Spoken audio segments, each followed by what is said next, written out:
అమిత్ షా హైదరాబాద్ పర్యటనకు సంబంధించిన latest updates TV senior correspondent Vidyasagar అందిస్తారు. విద్యాసాగర్, మిషన్ తెలంగాణ అజెండాగా అమిత్ షా హైదరాబాద్ వచ్చినట్టుగా తెలుస్తోంది.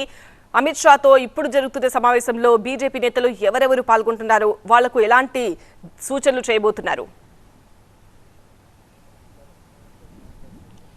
కొద్దిసేపటి క్రితమే తెలంగాణకు చేరుకున్నటువంటి కేంద్ర హోంమంత్రి అమిత్ షా తోటి రాష్ట్ర ముఖ్య నేతలు, ముఖ్యంగా బీజేపీ రాష్ట్ర అధ్యక్షుడు కిషన్ రెడ్డి, అదేవిధంగా ఇన్ఛార్జిగా ఉన్నటువంటి తరుణ్ చుక్తో పాటు బండి సంజయ్, ఈటెల, అదేవిధంగా డీకేఆర్ను సహా పలువురు ముఖ్య నేతలతో ఒక కీలక భేటీ అనేది కొనసాగుతుంది. ఈ రోజు జరుగుతున్నటువంటి అమిత్ షా పర్యటనలో ముఖ్యంగా 3 పాయింట్ల అజెండాతోటి ఈ పర్యటన మొత్తం కూడా సాగబోతుంది. అందులో మొదటిది ఇటీవల అసెంబ్లీ ఎన్నికల్లో నెలకొన్నటువంటి ఫలితాలు, దాని మీద సమీక్షతో పాటు నేతల మధ్య నెలకొన్నటువంటి సమన్వయ లోపంతో నెలకొన్న గందరగోళాన్ని తొలగించడం ఒక పాయింట్ అయితే, రెండో పాయింట్ రానున్నటువంటి పార్లమెంటు ఎన్నికలకు క్యాడర్ను, నేతలను సిద్ధం చేసే దిశగా దిశానిర్దేశం చేయడం. ఇక మూడో పాయింట్ వచ్చేసి ఇప్పటికే కొత్తగా ఎన్నికైనటువంటి 8 మంది ఎమ్మెల్యేలలో ఎవరిని లోక్సభ శాసనసభ పక్ష నేతగా ఎంపిక చేయాలన్నటువంటి ఈ 3 అంశాల అజెండాగా ప్రస్తుతం పర్యటన కొనసాగుతుంది. దాంట్లో ముఖ్యంగా ప్రస్తుతం కొనసాగుతున్నటువంటి సమావేశంలో ఇటీవల జరిగినటువంటి అసెంబ్లీ ఎన్నికల మీద పోస్ట్ మార్టం జరుగుతుంది.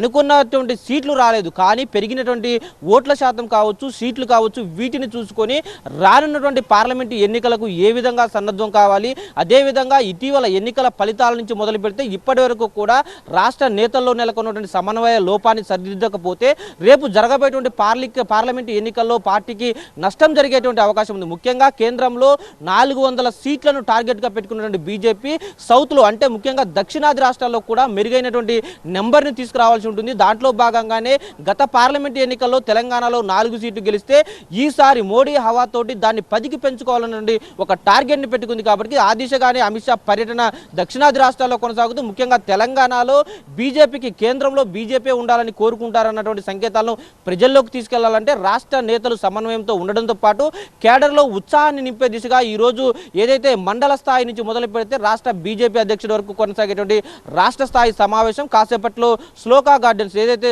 కొంగరకాలంలో ఉందో అక్కడ జరగబోతుంది. అక్కడ పార్టీ క్యాడర్కు దిశానిర్దేశం చేస్తారు. ముఖ్యంగా ఈ కీలక భేటీలో సమన్వయ లోపం ఎందుకు వచ్చింది, రాష్ట్ర నేతలు ఎందుకు వాళ్ళ అనుచరులతోటి సోషల్ మీడియాలో వార్ జరుగుతుంది, ఇలాంటి వాటి అన్నిటి మీద కూడా కీలక నేతలకు ఒక క్లాస్ పీకేటువంటి అవకాశం అయితే కనిపిస్తుంది.